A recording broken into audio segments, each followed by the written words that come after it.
La mayoría de la gente recuerda El viento en los sauces como un cuento infantil acogedor, con picnics en la orilla del río, Ratty y Topo a la deriva en su pequeño bote, y por supuesto, el caótico señor Sapo en su amado automóvil. Se recuerda como una historia de consuelo. Animales caprichosos con abrigos desgastados, té junto al fuego, una dulce oda a la vida rural eduardiana. Pero, ¿y si les dijera que una vez hubo un capítulo tan extraño, tan diferente del resto del libro, que muchos editores posteriores comenzaron a omitirlo por completo? Un capítulo donde el tono cambia, la orilla del río se queda en silencio, y en la quietud se siente una presencia, algo vasto, algo antiguo, algo que no pertenece a un cuento para dormir. ¿Por qué se escribió? ¿Y por qué los editores estaban tan ansiosos por borrarlo? Esta noche abrimos las páginas olvidadas de El viento en los sauces y descubrimos el misterio del capítulo perdido.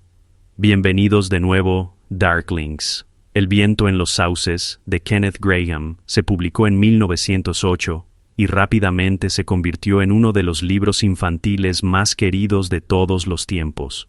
Generaciones enteras crecieron con su reconfortante imagen de la vida rural inglesa, pero el encanto del libro a menudo enmascara su rareza.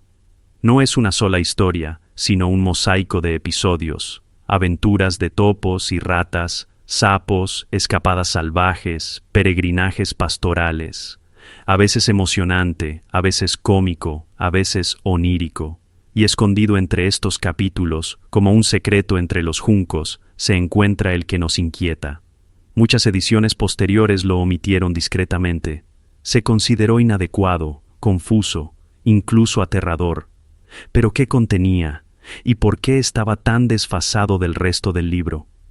El capítulo titulado El flautista a las puertas del amanecer comienza de forma bastante inocente. Topo y Rata buscan a una cría de nutria perdida. Reman río arriba. Por la noche, guiados por una música extraña y hermosa. A medida que siguen la melodía, el tono del libro cambia.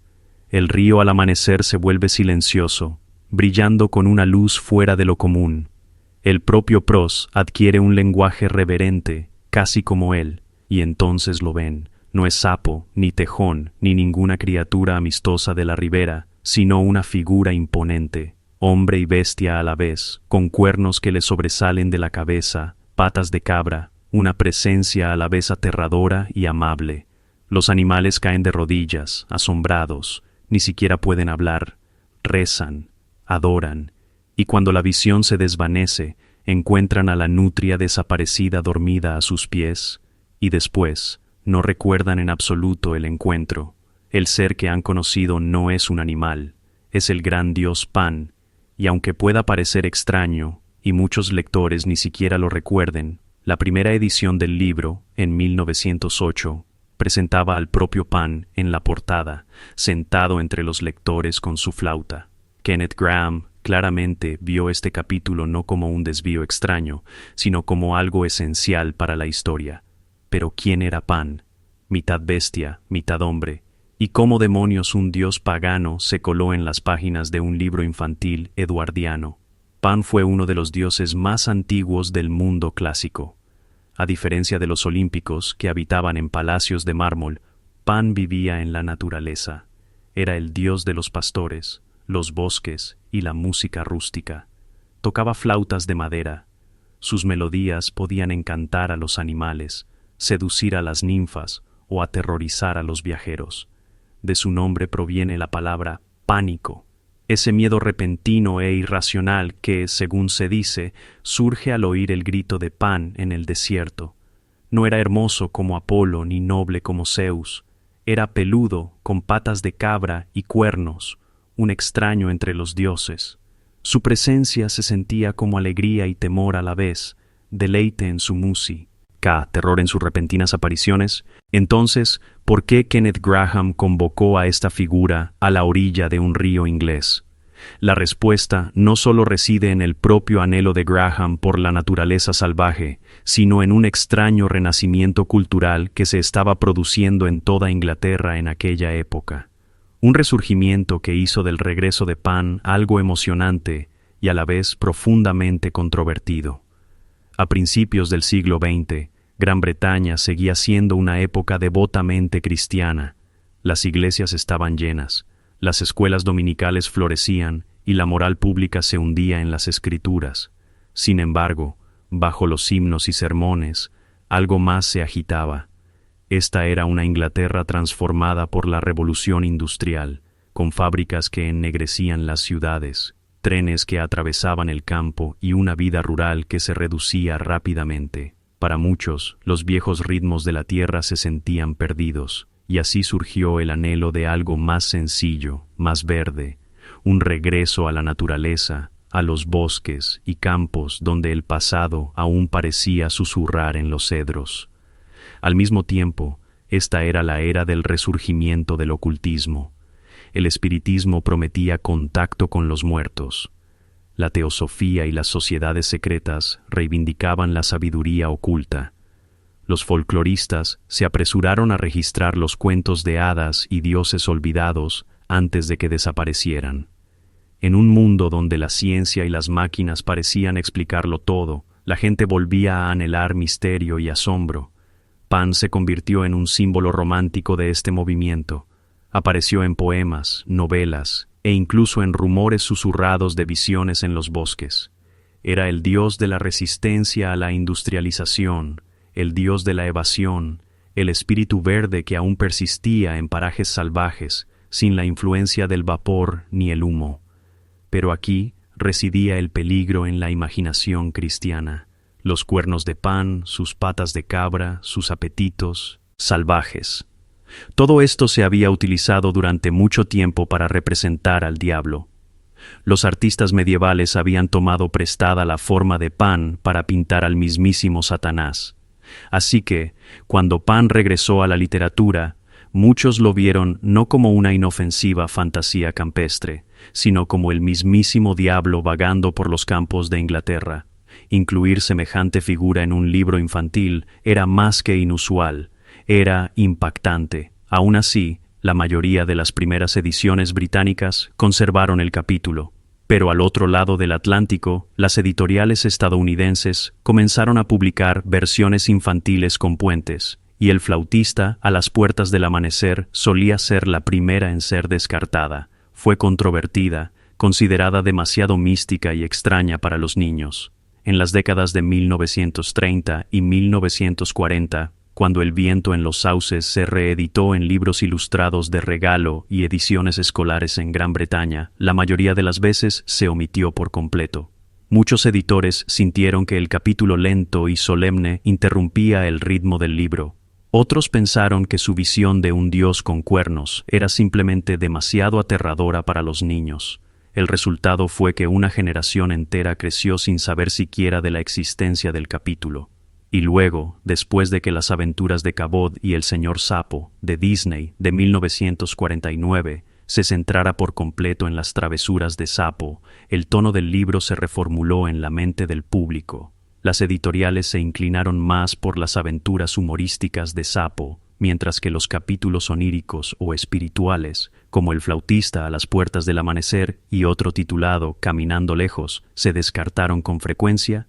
¿Pero por qué lo hizo Graham? ¿Por qué, en primer lugar, incluir en su historia a un personaje tan inquietante?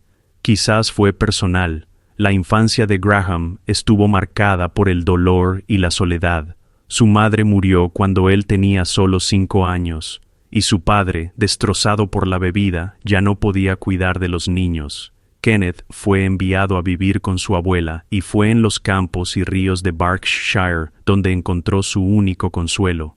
El bosque se convirtió en su santuario y la orilla del río en su refugio.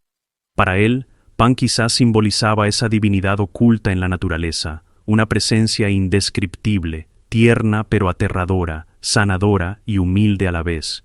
Y no era la primera vez que Graham escribía sobre tales cosas.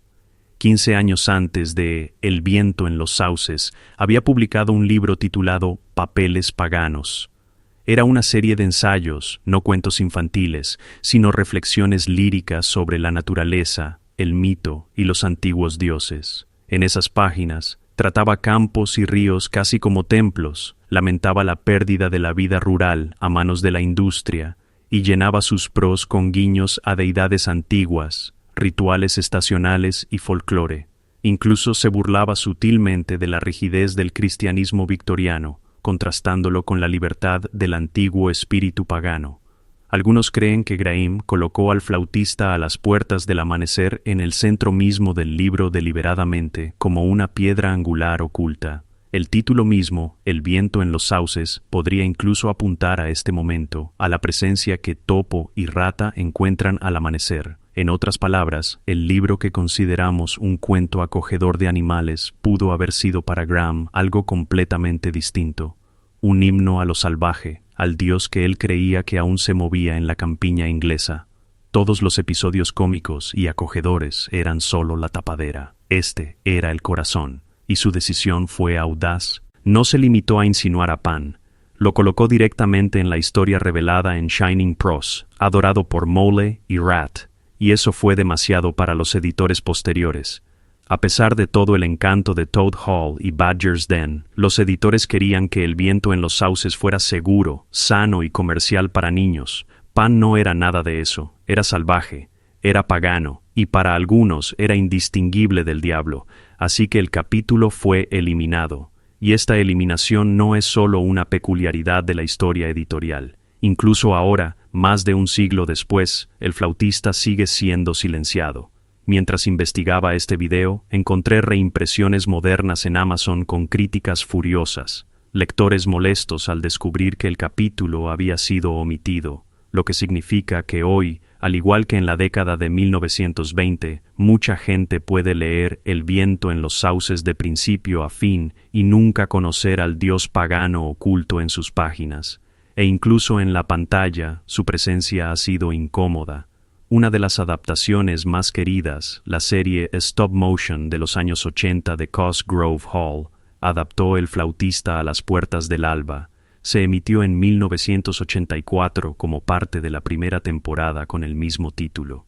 Se mantuvieron sorprendentemente fieles. Rata y Topo siguen la música, descubren a Portley y se encuentran con la misteriosa figura. Pero incluso aquí los bordes se suavizaron. Pan no aparece como un dios con cuernos, sino como un resplandor sobrenatural que se desvanece en la forma de una estatua desgastada. Sin embargo, este episodio casi nunca se emitió en televisión. Las emisoras consideraron que los cuentos más divertidos y aventureros de Sapo y las comadrejas eran más adecuados para niños, por lo que El flautista a las puertas del alba nunca tuvo las mismas reposiciones de los otros episodios. Como resultado, muchos de los que crecieron viendo la serie aún no la recuerdan en absoluto. Otras versiones para televisión y teatro a menudo la omiten por completo o transforman a Pan en un vago espíritu del río para evitar la controversia, pero su recuerdo aún perdura en el imaginario cultural. Pink Floyd tituló su primer álbum The Piper at the Gates of Dawn en honor a ese extraño capítulo.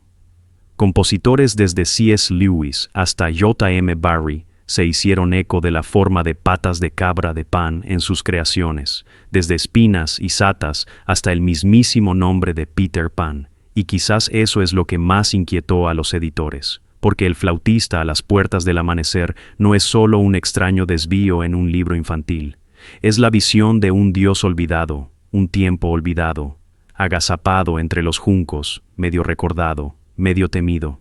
Un recordatorio de que bajo las comodidades de la vida moderna, poderes antiguos aún se mueven.